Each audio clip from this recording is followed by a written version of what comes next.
Online gaming ஆக்டோடைய புது தகவல் என்ன அப்படின்னு வந்து பார்த்தோம்னா, ஹர்ஷ் ஜெயின் ட்ரீம்லேண்டோடைய ஓனர் நேத்திக்கு ஒரு இன்டர்வியூவில் என்ன சொல்லியிருக்காரு அப்படின்னு பார்த்தோம்னா, இந்த லாவை எதிர்த்து நாங்கள் கோர்ட்டில் கேஸ் ஃபைல் பண்ண மாட்டோம் அப்படின்னு வந்து சொல்லியிருக்காரு. இப்பத்து சூழ்நிலையில் கவர்மெண்ட் வந்து இந்த ரியல் மணி கேமிங் நடைமுறையில் இருக்கிறத விருப்பப்படல.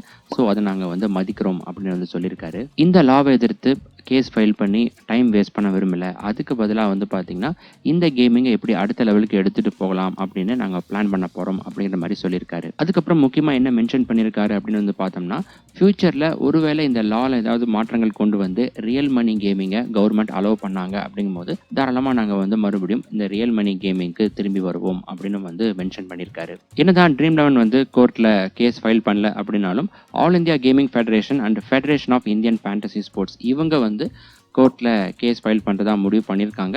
கர்நாடகா ஹைகோர்ட்டில் மூவ் பண்ணுறாங்க. ஆல்ரெடி வந்து பார்த்தீங்கன்னா மண்டே இல்லைனா வந்து டியூஸ்டே, அதாவது நேற்றுக்கு இல்லைனா இன்றைக்கி வந்து கேஸ் ஃபைல் பண்ணுறதா இருந்துச்சு.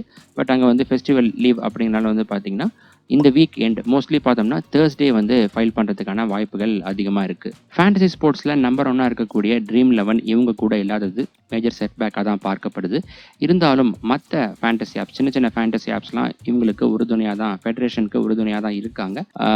இன்னொரு விஷயம் பார்த்தோம்னா, இவங்க லீகலாக தான் எடுத்துகிட்டு போக போகிறாங்க. குறிப்பாக வந்து பார்த்திங்கன்னா கேம் ஆஃப் ஸ்கில் அதை வச்சு முன்னெடுப்பாங்க. அதுக்கப்புறம் வந்து பார்த்திங்கன்னா right to trade article 19(1)G இதை வந்து வயலேட் பண்ணியிருக்காங்க அப்படின்னு இதை பேஸ் பண்ணி தான் எடுத்துகிட்டு போக போகிறாங்க. இன்னொரு முக்கியமான விஷயம் என்ன அப்படின்னு வந்து பார்த்தோம்னா, இந்த ஆன்லைன் கேமிங் ஆக்ட் பொறுத்த வரைக்கும் கவர்மெண்ட் இன்னுமே அஃபிஷியலாக அறிவிக்காமல் தான் இருக்காங்க. இதோடைய ப்ரொசீஜர் எப்படி போகும் அப்படின்னு வந்து பார்த்தோன்னா, ஃபஸ்ட்டு கேபினெட் வந்து அப்ரூவல் கொடுப்பாங்க. அதுக்கப்புறம் லோக்சபா அண்ட் ராஜ்யசபா ரெண்டுத்துலையுமே வந்து பாஸ் பண்ணுவாங்க.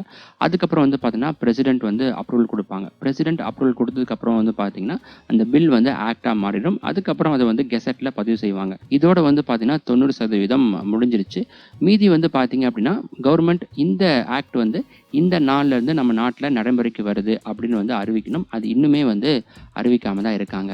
இருந்தாலும் இந்த ஆக்ட் வந்து பார்த்தோம்னா 90% நடைமுறைக்கு வந்துருச்சு. அதனாலேயே கேமிங் ஆப்ஸ்லாம் அவங்களுடைய சர்வீஸை வந்து ஸ்டாப் பண்ணிட்டாங்க. இதுதான் இப்போத்து நிலைமையாக இருக்குது. அடுத்ததாக என்ன நடக்கும் அப்படின்னு வந்து பார்த்தோம்னா, இந்த வீக் எண்டில் ஃபெடரேஷன் கேஸ் ஃபைல் பண்ணாங்க அப்படிங்கும்போது ஒருவேளை கர்நாடகா ஹைகோர்ட் ஸ்டே ஆர்டர் கொடுத்துட்டாங்க அப்படின்னா சீக்கிரமாக வரதுக்கான வாய்ப்புகள் இருக்குது. அது வந்து பார்த்திங்கன்னா இப்போதைக்கு வாய்ப்புகள் கொஞ்சம் கம்மியாக தான் இருக்குது. ஒருவேளை ஹியரிங் போயிட்டே இருந்துச்சு அப்படிங்கும்போது வந்து பார்த்திங்கன்னா லேட் ஆகிறதுக்கான வாய்ப்புகளும் இருக்குது. இதுதான் இப்போத்த சுச்சுவேஷனாக இருக்குது. இன்னும் இன்டெப்த்தாக இன்ஃபர்மேஷன் கேதர் பண்ணிட்டு உங்களுக்கு நான் அப்டேட் பண்ணுறேன். அதெல்லாம் மிஸ் பண்ணாமல் பார்க்குறதுக்கு சேனலை மறக்காமல் சப்ஸ்கிரைப் பண்ணி பெல் ஐக்கான் கிளிக் பண்ணி வச்சுக்கோங்க. இந்த வீடியோவில் சொன்ன விஷயங்கள் எல்லாமே உங்களுக்கு புரிஞ்சிருக்கும் அப்படின்னு நான் வந்து நம்புகிறேன். இந்த வீடியோ பிடிச்சிருந்தால் லைக் பண்ணி ஃபேண்டசி ப்ளே பண்ணக்கூடிய உங்கள் ஃப்ரெண்ட்ஸுக்கு அதிகம் ஷேர் பண்ணுங்கள்.